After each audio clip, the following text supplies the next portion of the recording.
The twins' screams echoed through the mansion again as Mitchell Grant stared at another quarterly report, 18 months of sleepless nights blurring the numbers before him. Then suddenly, silence. As he rushed upstairs expecting the worst, what he saw through the doorway would change everything. But no one could have imagined what would happen next. Before we get into the topic, if this video reached you at the right moment, let us know with a simple comment. Please like and subscribe if you want to see more content that connects with you. Mitchell Grant's fingers hovered over his laptop keyboard as another piercing scream tore through the mansion's intercom system. His twins were awake. Again. "Mr. Grant?" His assistant's voice crackled through the speaker. "Should I call the night nurse?" Mitchell rubbed his temples, the familiar throb of a tension headache beginning to form. "No, Karen. I'll go up myself." At 38, Mitchell had achieved what most men spent lifetimes pursuing: a tech empire worth billions, a sprawling Connecticut estate, and international acclaim as one of the youngest self-made billionaires in America. What he couldn't achieve, however, was getting his 4-year-old twins to sleep through the night. Not since Catherine died 18 months ago. The hallway to the twins' wing stretched before him, each step on Italian marble echoing his failure.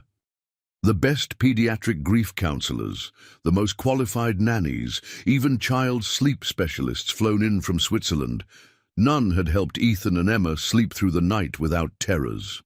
Mitchell loosened his tie as he approached the twins' door, bracing himself for the familiar scene: tangled sheets, tear-stained faces, and the haunted look in their eyes that mirrored his own grief. But what he heard stopped him cold. Silence. Panic seized his chest. In the world of parenthood, sudden silence rarely meant anything good. He rushed forward, pushing the door open with more force than intended. The sight before him stole his breath. Emma and Ethan lay peacefully in their beds, eyes closed, chests rising and falling in the steady rhythm of deep sleep. Between them, perched on a small chair, sat a little girl with unruly brown curls, no more than 7 years old. She was reading from a worn book, her small finger tracing the words as she whispered the story. Mitchell stood frozen, afraid that any movement might break whatever spell had been cast over his chronically sleepless children. The girl looked up, startled by his presence.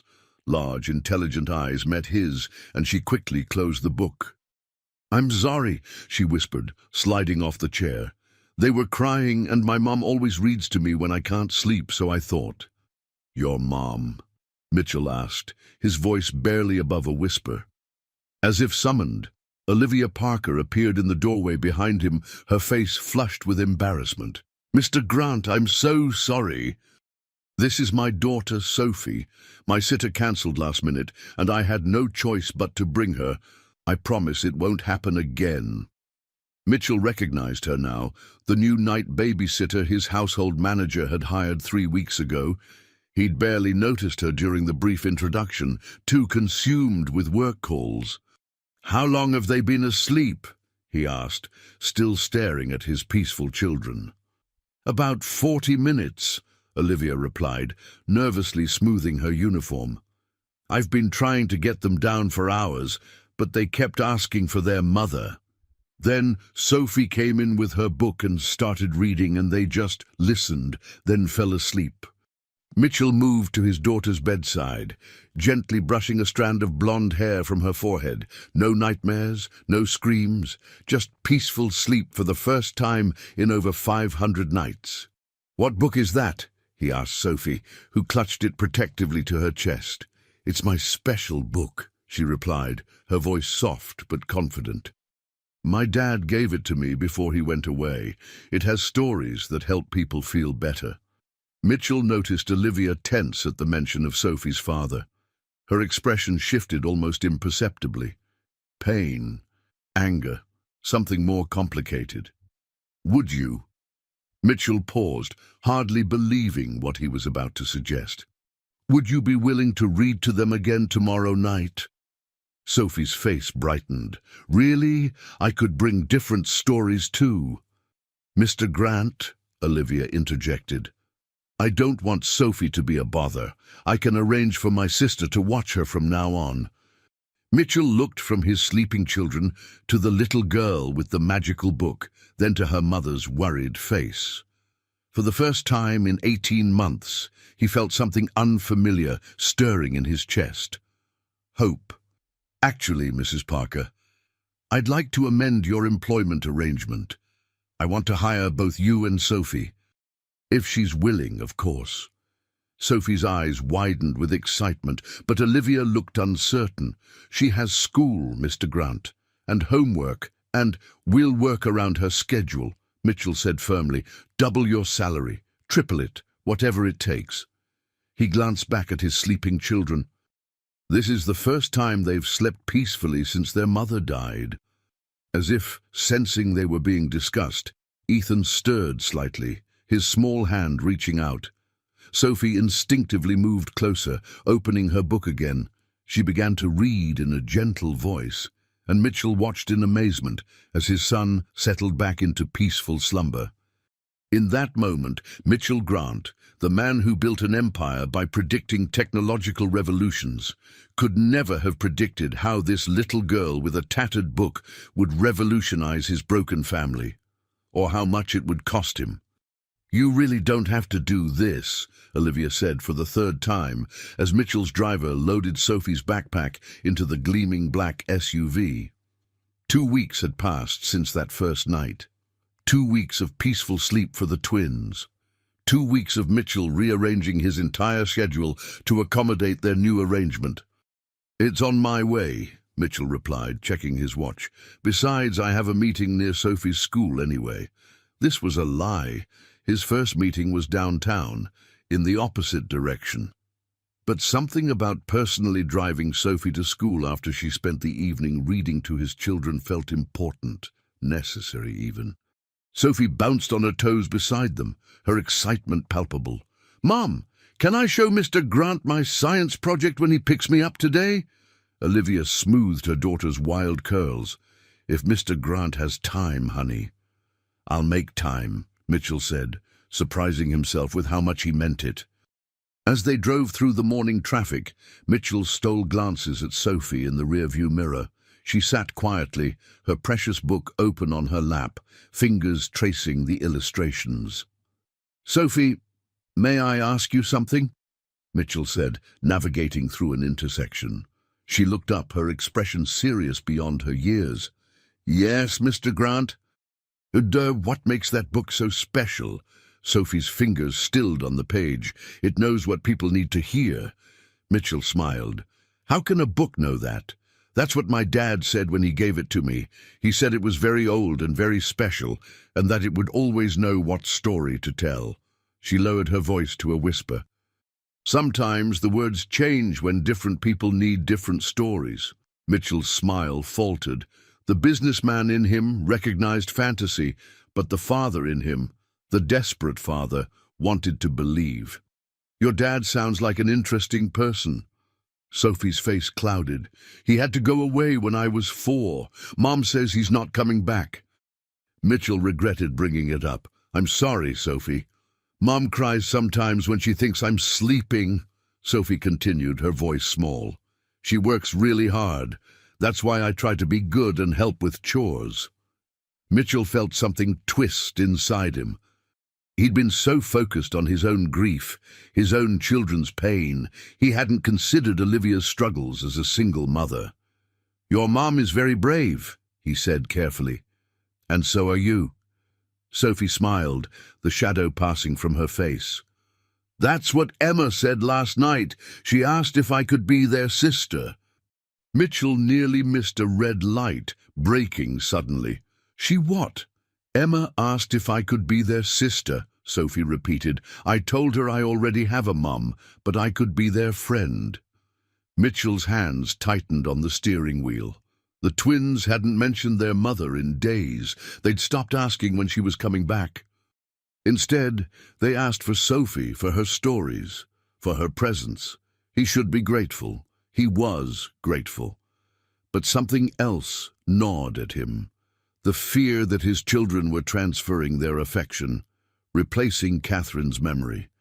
When they arrived at Sophie's school, a modest public elementary that stood in stark contrast to the private academy the twins attended, Mitchell noticed the other parents staring.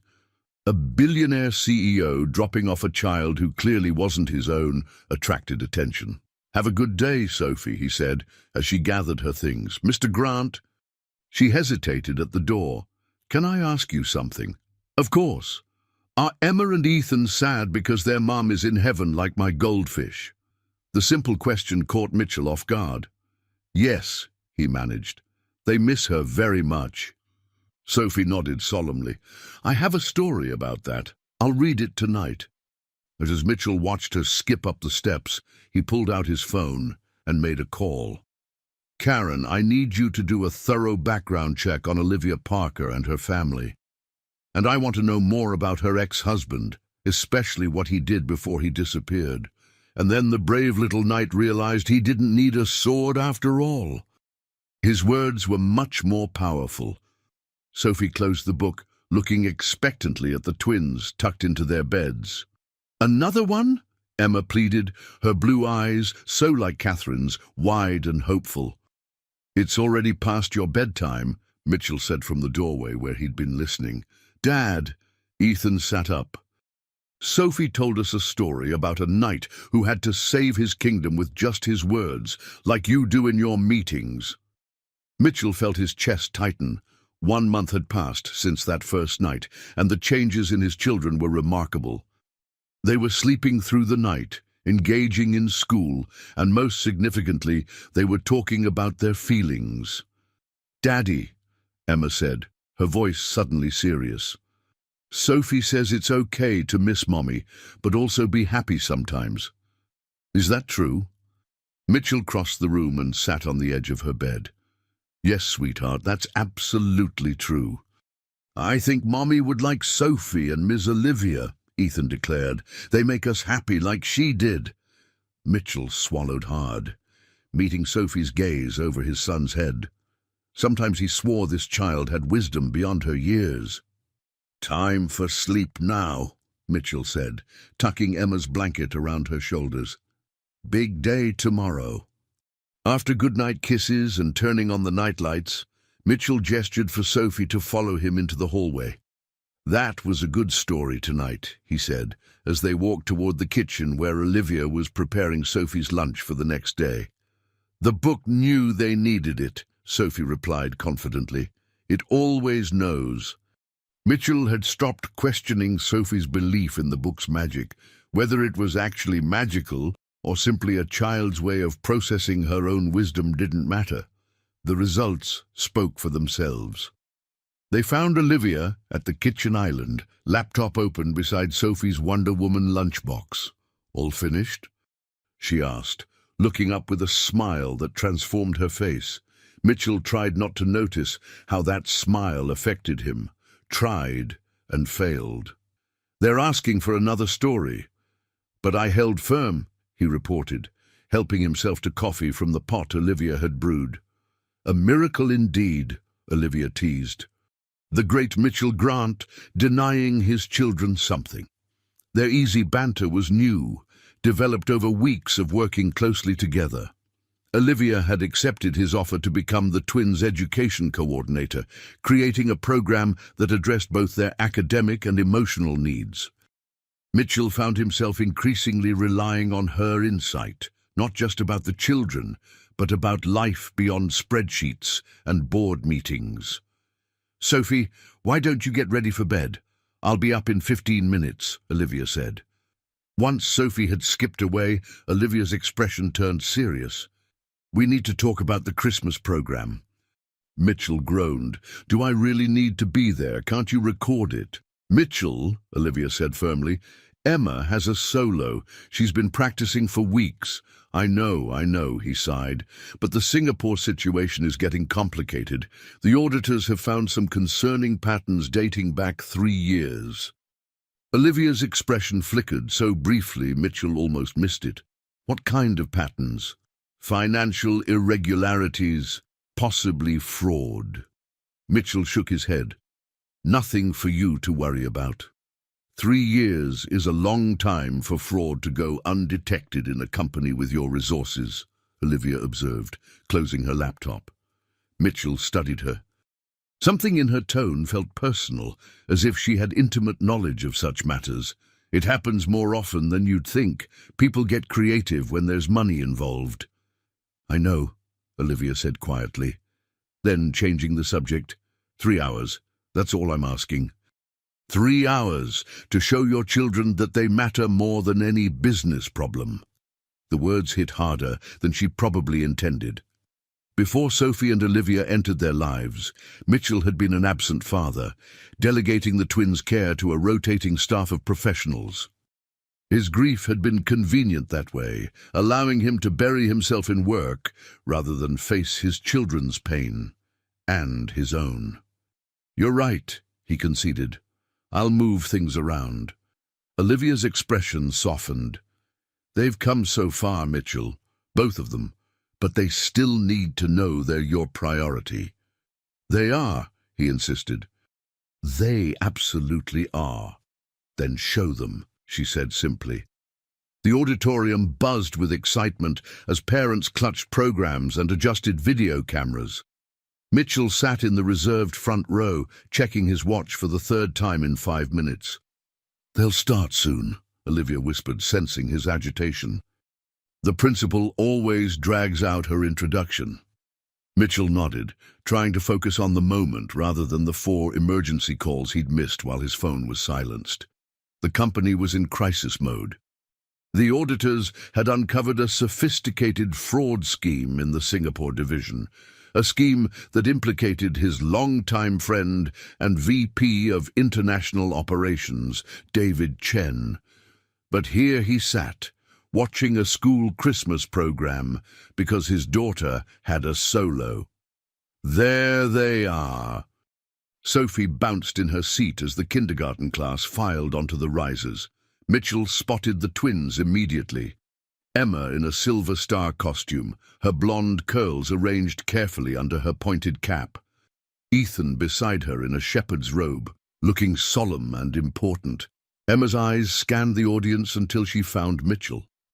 Her face lit up, and she waved frantically, nudging Ethan to look. When Ethan saw his father, his serious expression melted into a gap-toothed grin. Something shifted in Mitchell's chest.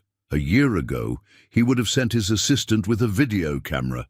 6 months ago, he would have arrived late and left early. Now he was here, fully here, watching his children beam with pride at his presence. When Emma stepped forward for her solo, her small voice filled the auditorium with Silent Night. Mitchell felt tears prick his eyes. She sounded so much like Catherine. She's incredible, Olivia murmured, squeezing his arm gently. Mitchell could only nod, emotion closing his throat. After the performance, as children reunited with parents in a chaos of costumes and congratulations, Mitchell knelt to embrace the twins. "Did you like my song, Daddy?" Emma asked, her face flushed with excitement. "It was the most beautiful thing I've ever heard," Mitchell said honestly. "I didn't forget any of my lines," Ethan reported proudly. "Miss Olivia helped me practice." "You were both perfect," Mitchell said, glancing up at Olivia with gratitude. "Can we get ice cream to celebrate?" Sophie asked, joining their circle. "It's December," Olivia reminded her. "Hot chocolate, then," Sophie bargained, making the twins giggle. Mitchell checked his phone. 15 missed calls now, and made a decision. Hot chocolate sounds perfect. They found a cozy cafe near the school, and Mitchell watched as the 3 children huddled together over their drinks, whispering and laughing as if they'd been friends forever. In just a few weeks, Sophie had become as essential to the twins as breathing. "You're staring," Olivia said quietly, sliding into the booth beside him. "I'm just—" Mitchell searched for the words. "Grateful, I suppose." Olivia's gaze softened. "It's been quite a journey." "For all of us," Mitchell agreed, then hesitated. "Olivia, there's something I need to tell you." She must have heard the seriousness in his tone, because her smile faded. "What is it?" Mitchell glanced at the children, ensuring they were absorbed in their conversation. "The company is in trouble. Serious trouble. There's been fraud in our international division, and it looks like my VP has been embezzling funds." Olivia's eyes widened. "Oh, Mitchell, how bad is it?" "Bad enough that I may need to go to Singapore immediately, for at least 2 weeks." "But Christmas is in 10 days, Olivia said, her voice dropping to ensure the children couldn't hear. "You promised the twins you'd be there."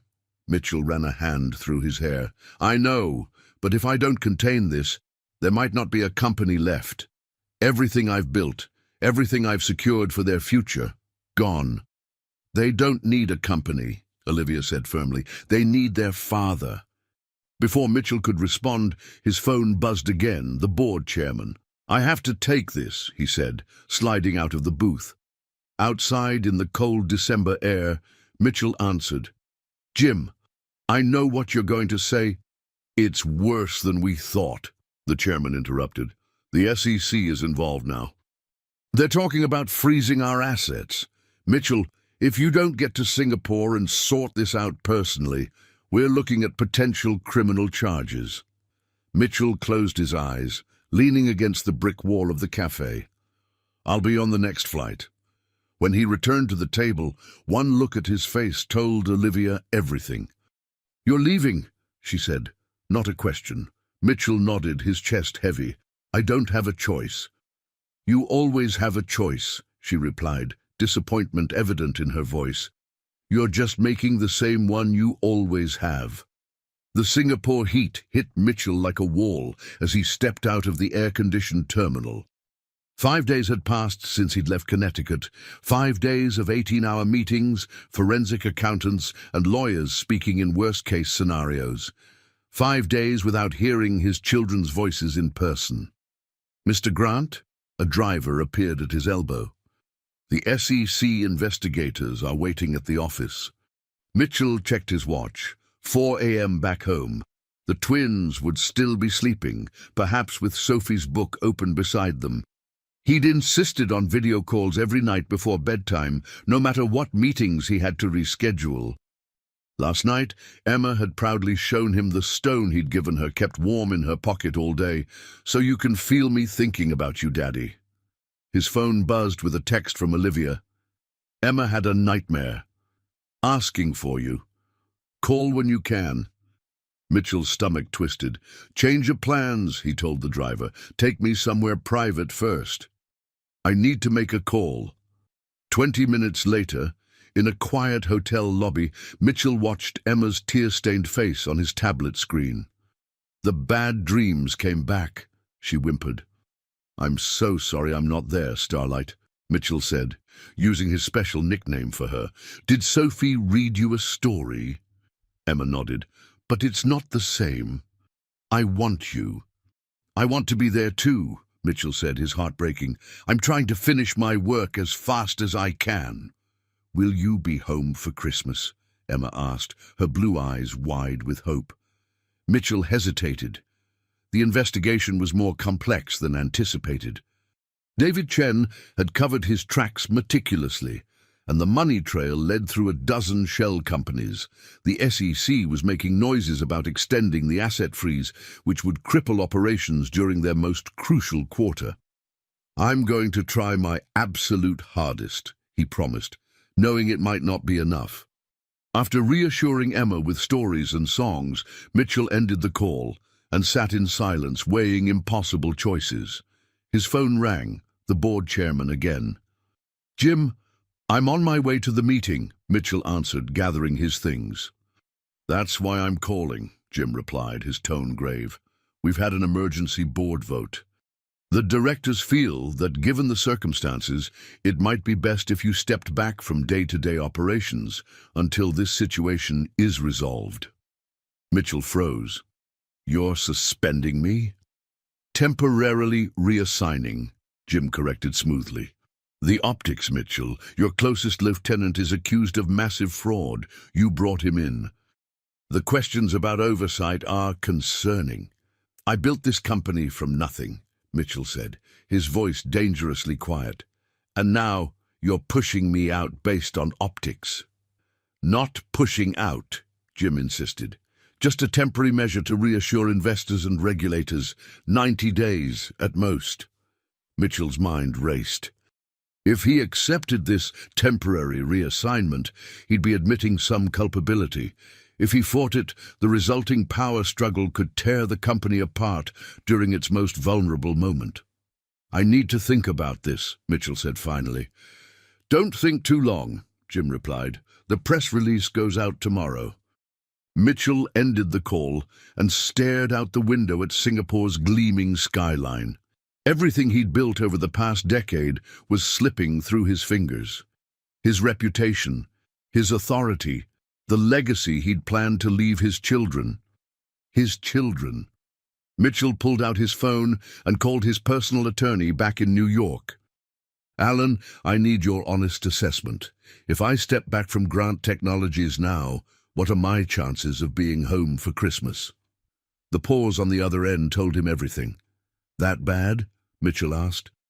The SEC wants to make an example of someone, Alan replied carefully. If you're not here managing the investigation personally, directing the audit responses, they'll come after me, Mitchell finished. Aggressively, Alan confirmed. Mitchell thought of Emma's nightmare, of Ethan's solemn face, asking if they'd done something wrong, of the Christmas morning that was now just 8 days away. What if I don't care? Mitchell asked suddenly. Don't care about what? Any of it, the company, my reputation, the money. Mitchell found himself voicing thoughts that had been growing for months. What if I just walk away? Daddy's home! Emma's squeal echoed through the foyer as Mitchell dropped his bags just inside the door. He knelt, gathering both twins into his arms as they barreled toward him. After a 13-hour flight and a 2-hour drive through a snowstorm, Mitchell had never seen anything more beautiful than their faces. "You came back early!" Ethan exclaimed, touching Mitchell's face as if to confirm he was real.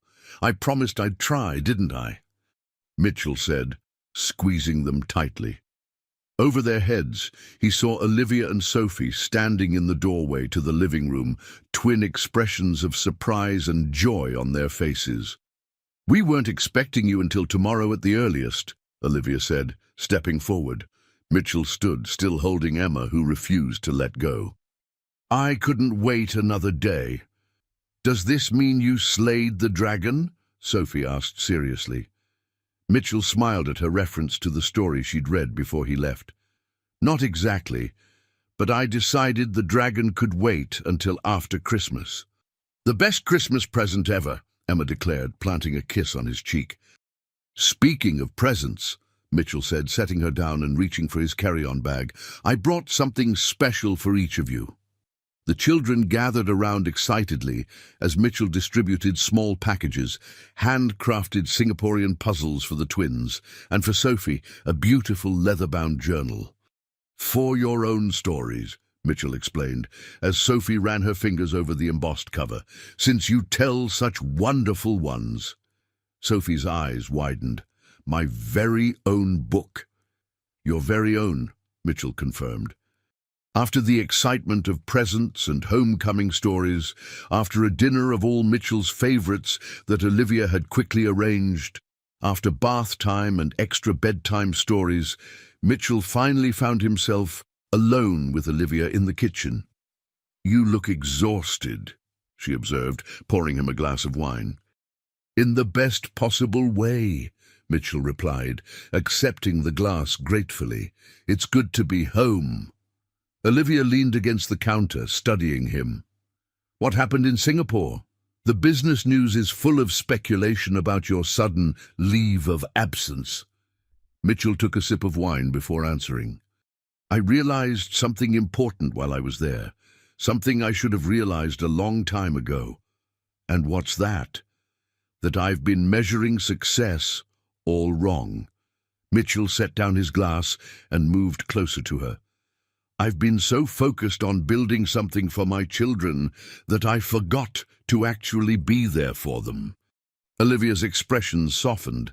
That's a significant realization. Life-changing, Mitchell agreed, which brings me to what I wanted to discuss with you. Olivia's cheeks flushed slightly. Yes, you mentioned us. Mitchell took a deep breath. These past months, watching you with the twins, with Sophie, seeing how you've helped heal this household, it's made me feel things I didn't think I could feel again after Catherine died.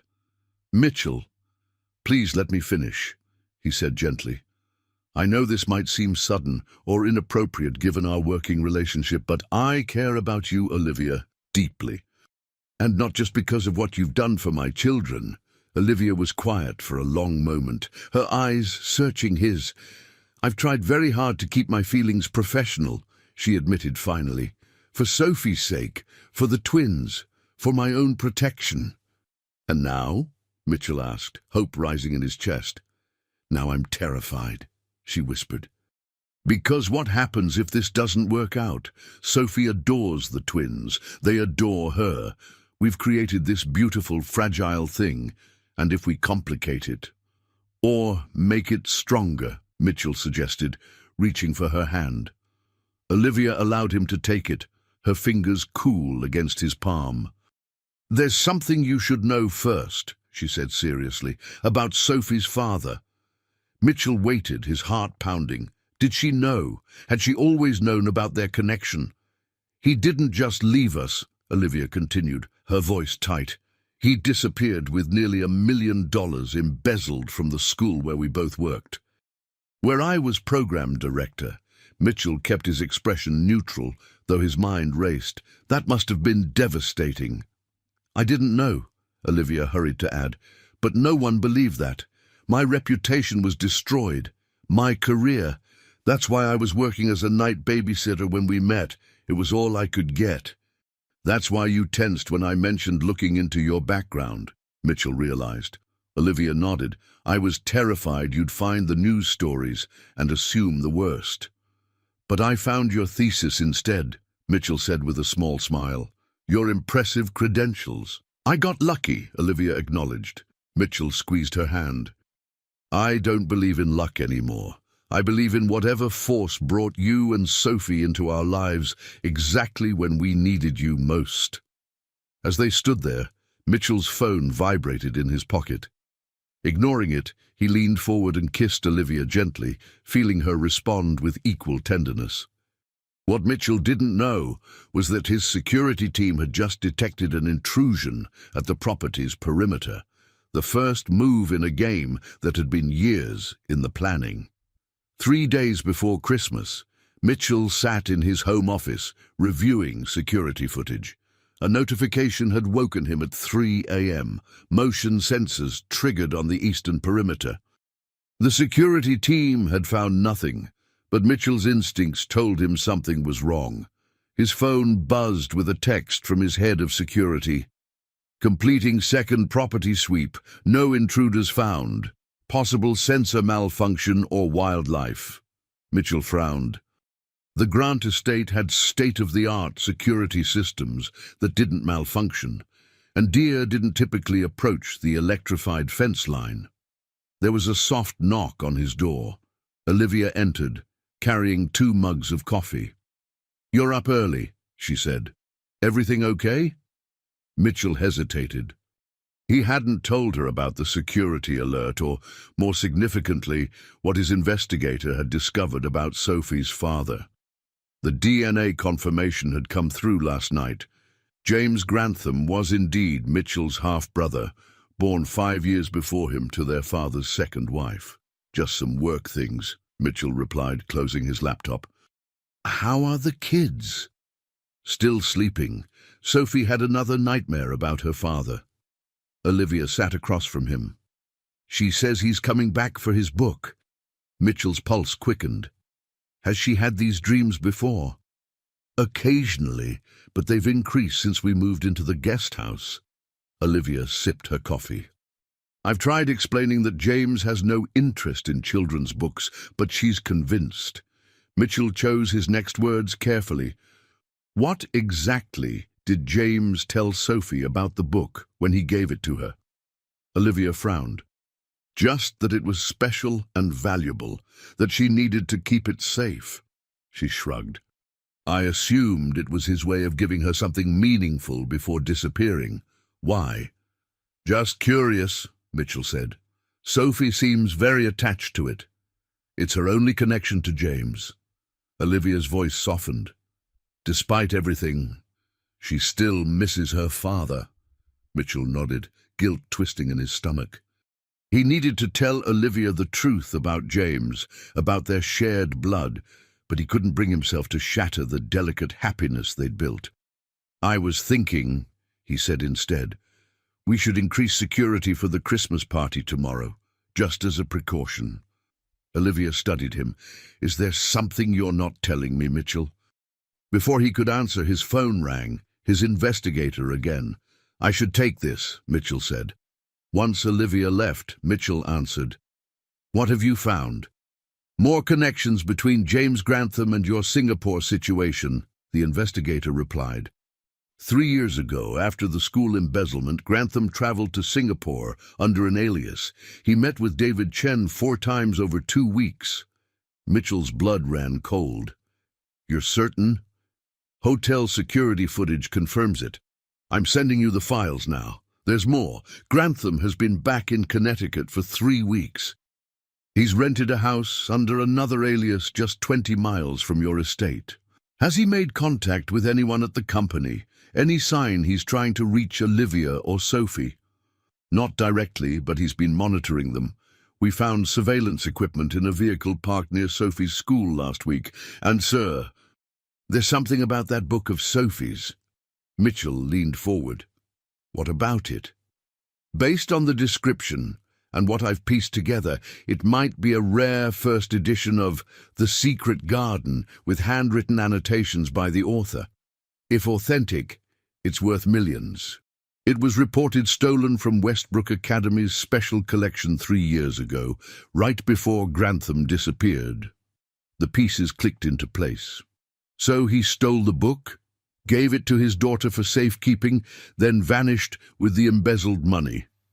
That's our theory. He likely planned to retrieve it later, but something went wrong.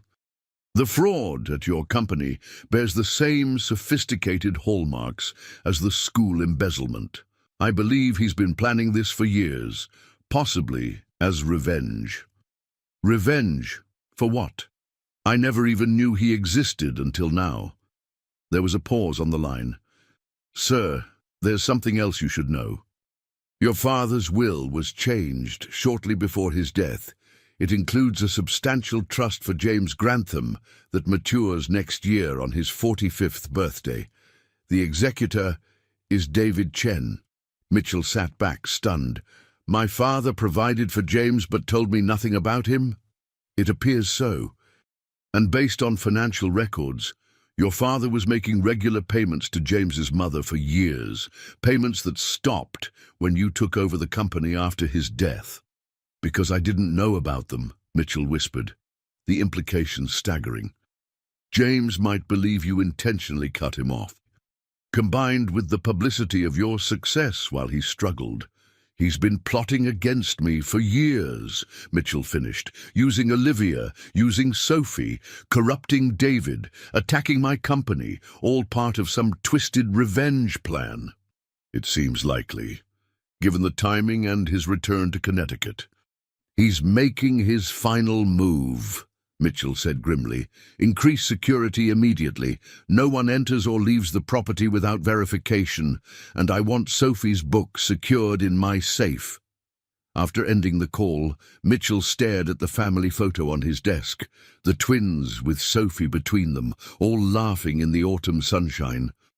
Olivia had taken it during a rare outing to the park. How could he protect them from a threat they didn't even know existed? A threat that, ironically, came from his own blood. Mitchell reached for his phone to call Olivia back to his office. It was time for the truth, all of it. But before he could dial, the security system's alarm blared throughout the house. The perimeter had been breached again. This time, there was no mistaking it for wildlife. James had made his move. The security alarm stopped as abruptly as it had started. Mitchell rushed from his office, nearly colliding with Olivia in the hallway. "What's happening?" she asked, eyes wide with fear. "Security breach," Mitchell explained, pulling out his phone. "Get the children and go to the panic room in the wine cellar. Code is 5297. Mitchell, please, Olivia, I'll explain everything later." She hesitated only briefly before nodding and running toward the children's wing. Mitchell dialed his security chief, cursing when the call failed to connect. The landlines were dead too. Someone had cut communications. Mitchell moved quickly to the security panel by the main staircase, entering an override code to access the camera feeds. Most screens showed only static, but one exterior camera remained functional. It captured a black SUV parked at the front gate and 3 men in tactical gear approaching the house. A fourth figure stood by the vehicle, his face partially visible. Even from a distance, the family resemblance was unmistakable. The same jawline Mitchell saw in the mirror each morning. James Grantham, his half-brother. A noise from the kitchen caught Mitchell's attention. Someone was already inside. He grabbed a heavy bronze sculpture from a side table and moved silently toward the sound. A man in black clothing was methodically searching the drawers. Not a random burglar. He was looking for something specific. "The book isn't there," Mitchell said coldly. The intruder spun around, revealing a face Mitchell recognized instantly. "David," he breathed, "so it's true. You've been working with James all along." David Chen, his VP of International Operations and trusted friend for over a decade, had the decency to look ashamed. "It wasn't personal, Mitchell, just business. Betraying me, framing me, endangering my children. That feels pretty personal." David's expression hardened. "You have no idea what personal is. You've had everything handed to you your entire life. Do you know what James had? Nothing. Your father discarded him like trash." "I didn't even know he existed until a week ago," Mitchell exclaimed. "How is any of this my fault?" "Because you benefited from the injustice," came a new voice from the doorway. "You thrived while he suffered." Mitchell turned to find himself face to face with James Grantham. It was like looking at a distorted version of himself. Same height, similar features, but harder somehow, colder. "Hello, brother," James said with a smile that didn't reach his eyes. "Family reunion at last." Mitchell's grip tightened on the bronze sculpture. "Get out of my house." "Our father's house, technically," James corrected. "Well, partially mine next year when the trust matures. Though I suppose that depends on whether your company survives the fraud investigation. So that's what this is about. Money. Justice," James countered. "Recognition. What was rightfully mine all along." Mitchell shook his head in disbelief. "By terrorizing an innocent woman and child, your own daughter?" Something flickered across James's face. The first genuine emotion Mitchell had seen. "Sophie was an unexpected complication. I never intended to care about her." "But you did," Mitchell pressed. "You still do. That's why you're watching her school, why she's having nightmares about her father coming back for his book." James's eyes narrowed. "You know nothing about me." "I know you're using her as a pawn in whatever vendetta you've concocted. I know you stole a valuable book and gave it to your 7-year-old daughter for safekeeping. What kind of father does that?" "The kind who had no other choice," James snapped. "The kind whose allowance was cut off when Daddy Dearest died and his precious legitimate son took over the company." Understanding dawned on Mitchell. "The payments to your mother. I didn't know about them. I would have continued them if I had." "Convenient excuse," James sneered, "just like father, full of promises and justifications." "Where are the others?" David interrupted, glancing nervously at his watch. "We need to find the book and go." Checking the rest of the house, James replied, eyes still fixed on Mitchell. Where is it, brother? Where's Sophie's book? Safe, Mitchell said firmly, and it stays that way. James smiled thinly. We'll see. He pulled out a phone and typed a brief message. My associates have just been instructed to find Olivia and Sophie. I suggest you cooperate if you want this reunion to remain civil. Cold fear gripped Mitchell's heart. They're not here. I sent them away when the alarm triggered. You're lying, James said confidently. Sophie wouldn't leave without her precious book, and you wouldn't send them anywhere without protection. They're in this house, probably in whatever panic room you've installed. Mitchell maintained his neutral expression, though panic clawed at his throat. James was right. Olivia and the children were in the wine cellar, vulnerable if the intruders found them. What do you want, James? Really? I told you. The book, access to Father's private server, and... James paused, something almost wistful crossing his features. To see her just once more. Sophie, Mitchell realized. James nodded. I never meant to care about her. She was part of the plan. Marry Olivia for access to the special collection, take the book, disappear. Simple. Except... He trailed off. Except she became real to you, Mitchell finished. A daughter, not a tactic. For a moment James looked almost human, conflicted, pained. Then the mask returned. The book, Mitchell, now. Or my men start searching room by room, and I can't guarantee everyone's safety when they find your family. It's in my office safe, Mitchell lied. I'll take you there. As they moved through the hallway, Mitchell glanced out the window. Heavy snow had begun falling, blanketing the estate in silent white. Somewhere in that snow, he hoped, his security team was approaching.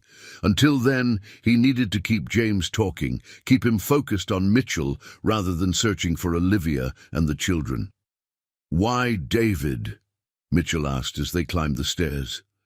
Why corrupt my VP? James laughed bitterly. Corrupt? Hardly. David approached me 3 years ago. Seems he had his own grievances against the great Mitchell Grant. Mitchell looked at David in shock. What grievances? I made you wealthy, promoted you repeatedly. You took credit for my innovations, David interrupted coldly. The Singapore expansion was my strategy, my relationships. You presented it to the board as your vision. That's not true, Mitchell protested. I always acknowledge your contributions. In private, David scoffed. But in the press, to the investors, it was always Mitchell Grant, boy genius. They reached Mitchell's office, where James immediately went to the wall safe. Open it, he commanded. Mitchell hesitated, stalling for time. First, I want your word that once you have what you want, you'll leave us alone. Permanently. James studied him, then nodded. You have my word. This ends today, one way or another. As Mitchell reached for the safe, knowing the book wasn't inside, a child's voice rang out from the doorway. Daddy! 3 heads turned simultaneously. Sophie stood there, her precious book clutched to her chest, her eyes fixed not on Mitchell, but on James. Sophie, James whispered, his voice suddenly stripped of all hardness. Butterfly. Sophie took a hesitant step into the office, her gaze never leaving James's face. You came back, she said softly, neither accusation nor joy in her voice, just simple acknowledgement. Sophie, go back downstairs, Mitchell urged, panic rising. Go to your mother. She ignored him, attention fixed solely on the father who had abandoned her 3 years ago. You want your book back? She stated matter-of-factly. James moved toward her slowly, as if approaching a wild animal that might flee. How did you know? The book told me, Sophie replied with a child's certainty. It said you'd come when the snow fell at Christmas. Mitchell glanced at David, who had positioned himself near the door, effectively blocking any escape route. Where was his security team? How had Sophie gotten past Olivia in the panic room? The book told you? James asked, confusion briefly replacing the cold calculation in his eyes. Sophie nodded solemnly. It always knows what's going to happen. That's why you gave it to me, remember? You said it was magic. A shadow crossed James's face. I said a lot of things, Sophie. I know, she replied, with wisdom beyond her years. Some were true, some weren't. Mitchell watched this exchange in fascination. The hardened criminal who had orchestrated a years-long revenge scheme was completely disarmed by this small child. For the first time, Mitchell saw genuine emotion in his half-brother's face. Regret, longing, shame.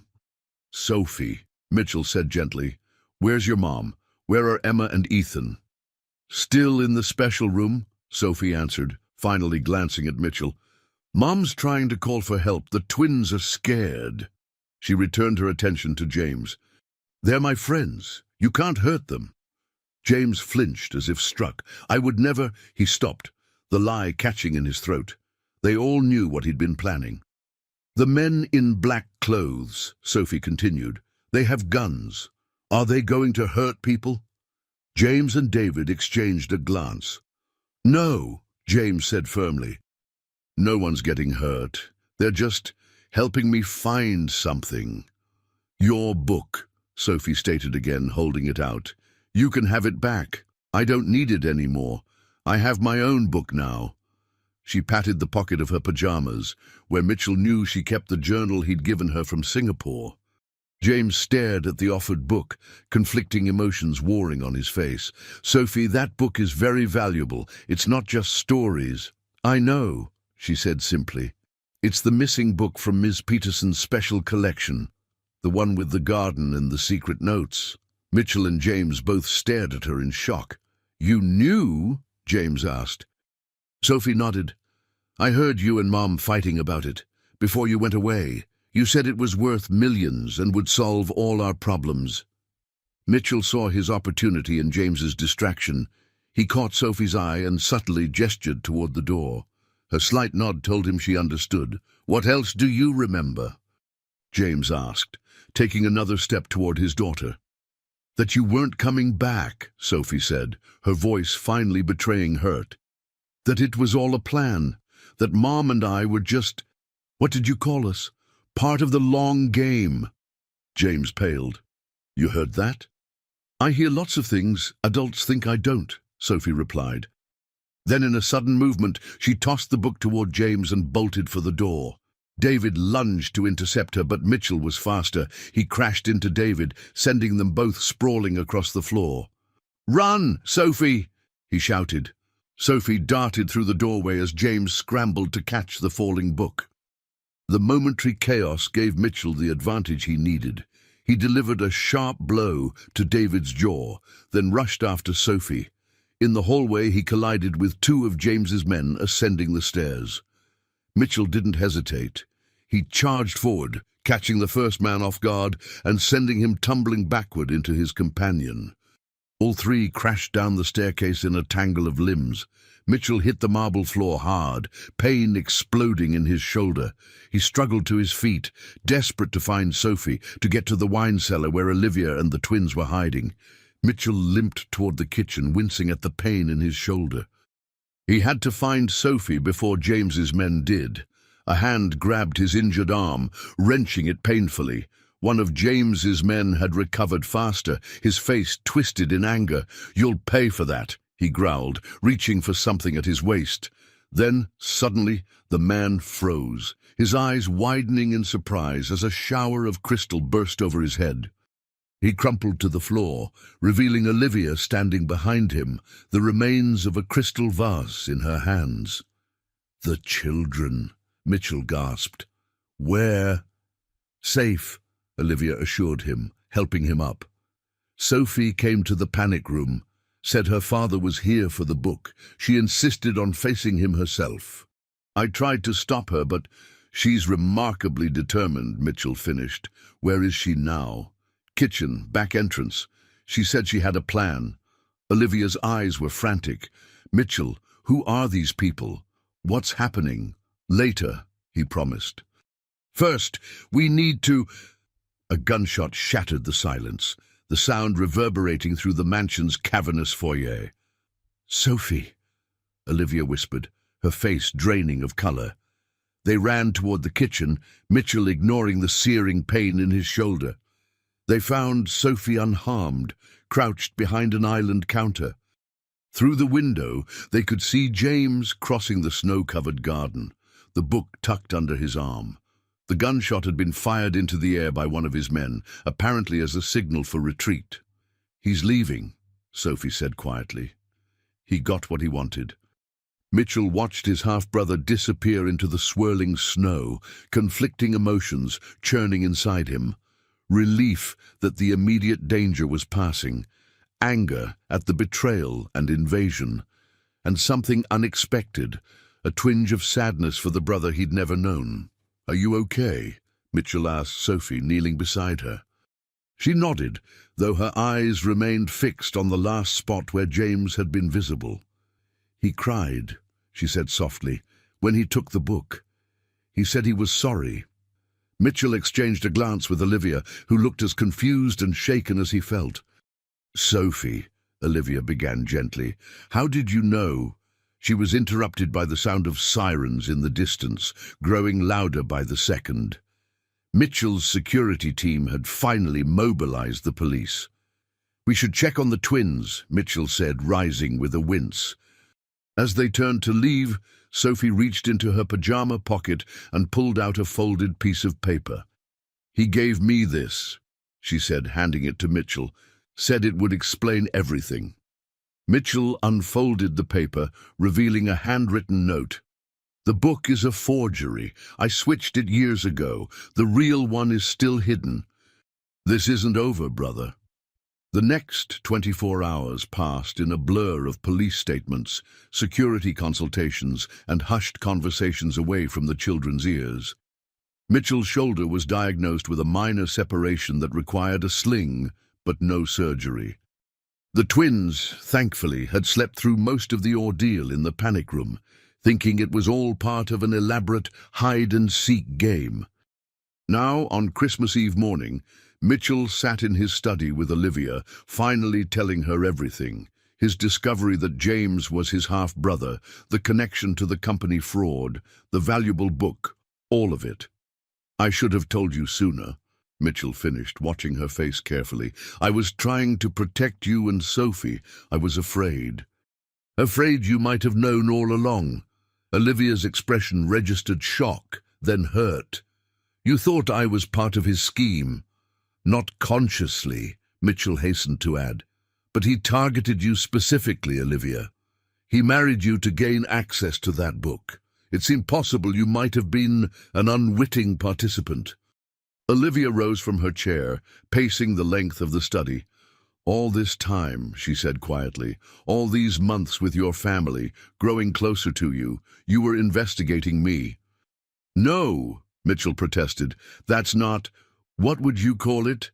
Olivia interrupted, anger finally breaking through her composure. "You had me checked out. You connected me to your company's troubles. You suspected me of being involved with James's schemes. Meanwhile, I was falling in—" She stopped abruptly. "Falling in love," Mitchell finished softly. Olivia turned away, arms wrapped protectively around herself. "It doesn't matter now. I need to think about Sophie, about what's best for her." "And what about what's best for us?" Mitchell asked, rising to join her. "All of us, you, me, Sophie, the twins. We've become a family, Olivia." "A family built on lies," she countered, though her voice lacked conviction. "No," Mitchell said firmly. "A family built despite lies, despite James's manipulations, despite my mistakes." He reached for her hand. "What we've created together is real. The children's bonds are real. What I feel for you is real." Olivia didn't pull away, but neither did she return his grip. "I need time, Mitchell. This is overwhelming." "Of course," he agreed immediately. "Take all the time you need, but please stay here for Christmas. For the twins, for Sophie. We can figure everything else out later." After a long moment, Olivia nodded. "We'll stay through Christmas. Then we'll see." Christmas morning arrived with fresh snow and heightened security around the Grant estate. Despite the events of the previous day, Mitchell had insisted on maintaining as much normalcy as possible for the children. The massive tree in the great room was surrounded by presents, the kitchen filled with the aroma of cinnamon rolls baking. "Daddy, Sophie, Mom, wake up! Santa came!" Emma's excited voice echoed through the hallways as she and Ethan raced from room to room, rousing everyone. Mitchell emerged from his bedroom, wincing as he adjusted his sling. He found Olivia in the hallway, looking tired but resolute. "Merry Christmas," he offered cautiously. "Merry Christmas," she replied, a ghost of a smile touching her lips. "How's the shoulder?" "I'll survive," Mitchell assured her. "How are you?" Olivia considered the question seriously, processing, worried about what comes next. "We'll figure it out," Mitchell promised. "Together." Before she could respond, they were descended upon by 3 excited children, pulling them toward the great room and the waiting presents. For the next hour, the adults watched as the children tore through colorfully wrapped packages, their delight momentarily eclipsing the shadow that had fallen over the household. Mitchell had spared no expense. Custom dollhouses for the girls, an elaborate train set for Ethan, books and games and toys in abundance. "This is for you," Mitchell said quietly, handing Olivia a small box while the children were distracted with their gifts. "I got it in Singapore." Olivia hesitated before accepting it. She opened it carefully to reveal a delicate silver bracelet with 3 small charms, a book, a star, and a heart. "Mitchell, it's a thank you," he explained, "for bringing healing to this house. Whatever happens next, I wanted you to have this reminder of what you've given us." Olivia studied the bracelet, emotion playing across her features. "It's beautiful," she acknowledged. "Thank you." The moment was interrupted by Sophie's excited voice. "Mom, look what Santa brought me." Sophie held up a professional-grade camera, her face alight with joy. "For capturing stories in pictures instead of just words," Mitchell explained at Olivia's questioning look. "She mentioned wanting to be a photographer." "You remembered that?" Olivia asked, surprised. "I remember everything she says," Mitchell admitted. "Everything both of you say." Their eyes met, and something shifted in Olivia's expression, the first hint of softening since his revelations. The peaceful morning was interrupted by Mitchell's security chief, appearing discreetly in the doorway, gesturing for Mitchell's attention. With a reassuring smile at the children, Mitchell stepped into the hallway. "What is it?" "Police just called, sir," the security chief reported quietly.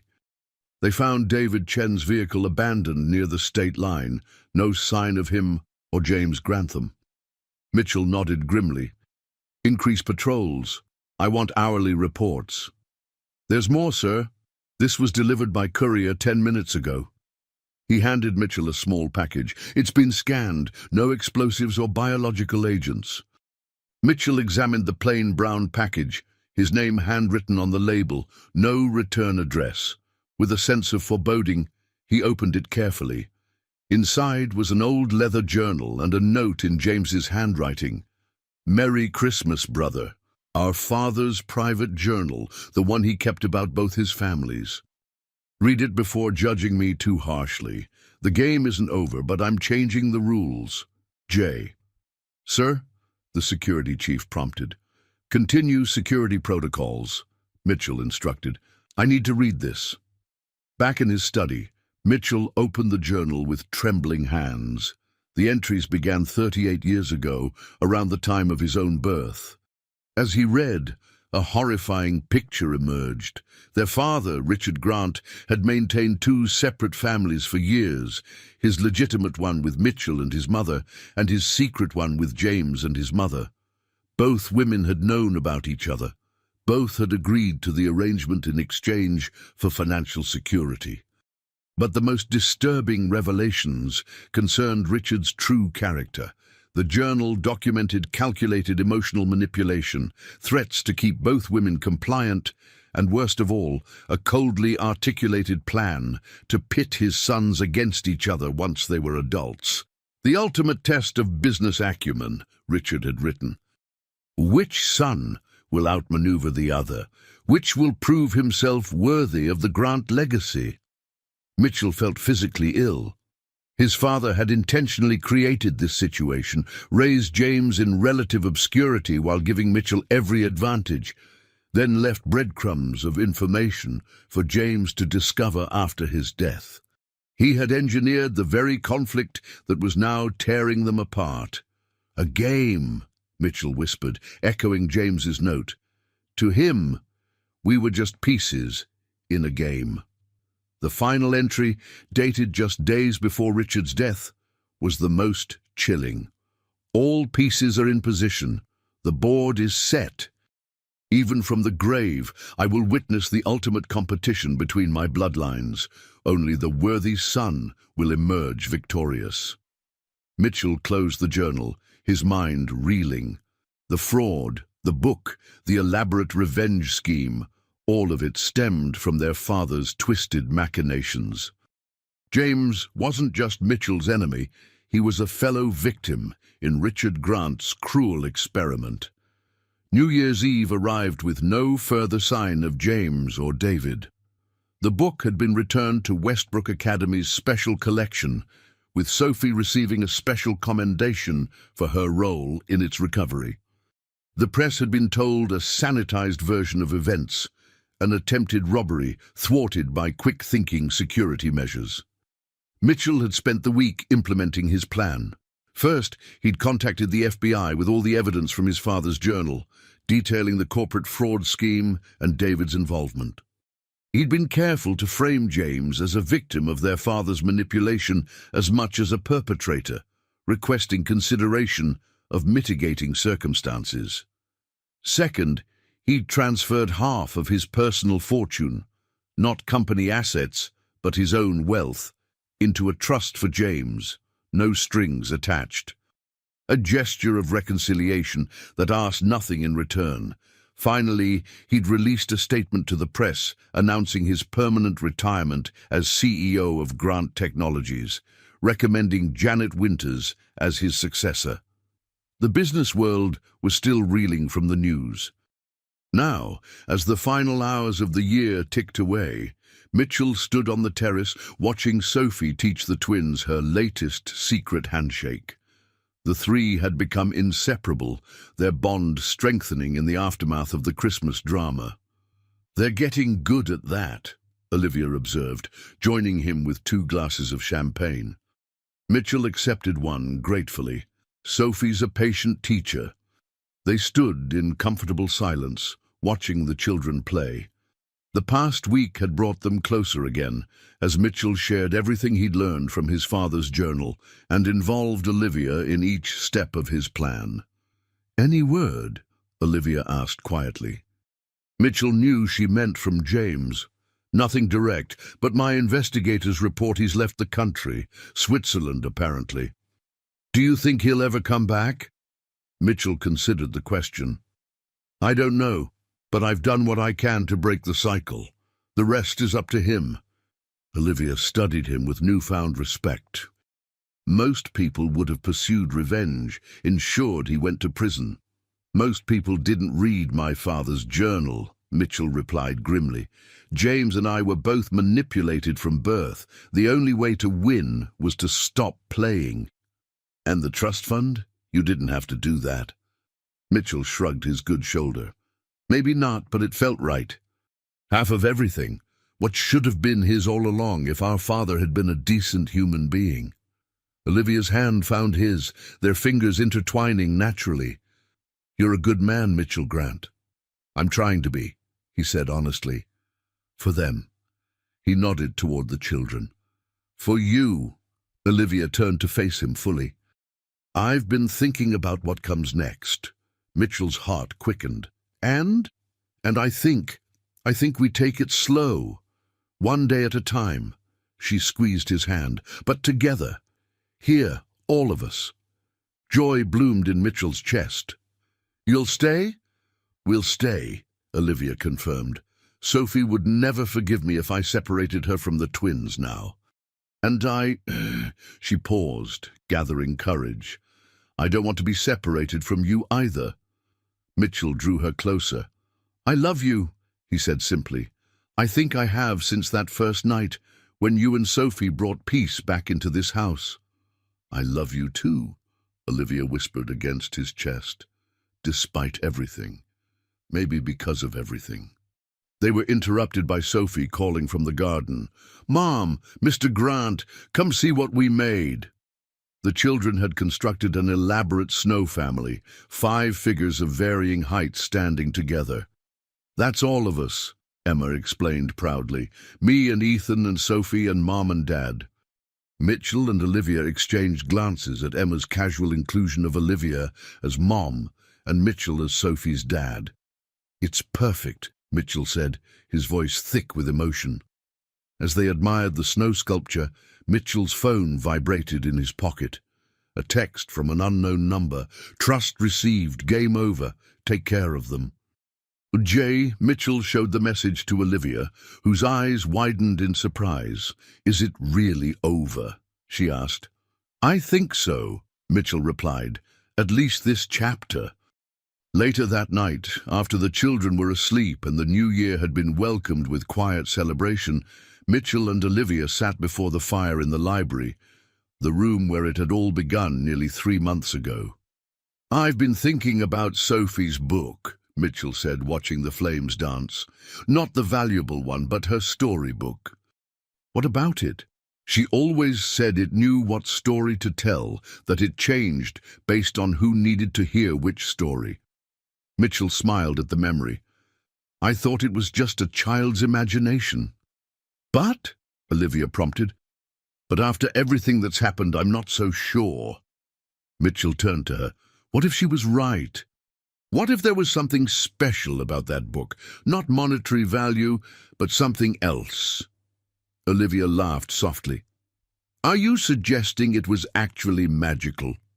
"Not exactly," Mitchell clarified, "but what if Sophie has a gift, an intuition about people, about what they need, and the book was just her way of expressing it?"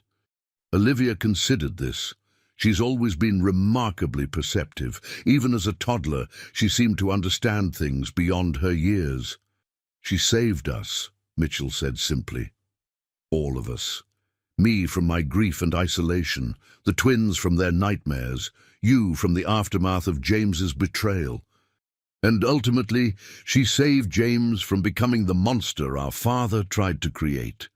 By returning the book," Olivia realized, "by choosing family over greed." Mitchell nodded. "Exactly.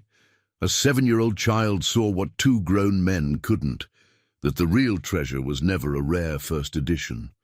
As snowflakes drifted past the window and the fire crackled in the hearth, Mitchell Grant held close the family he'd never expected to find, a family forged not through blood or obligation, but through healing, forgiveness, and love.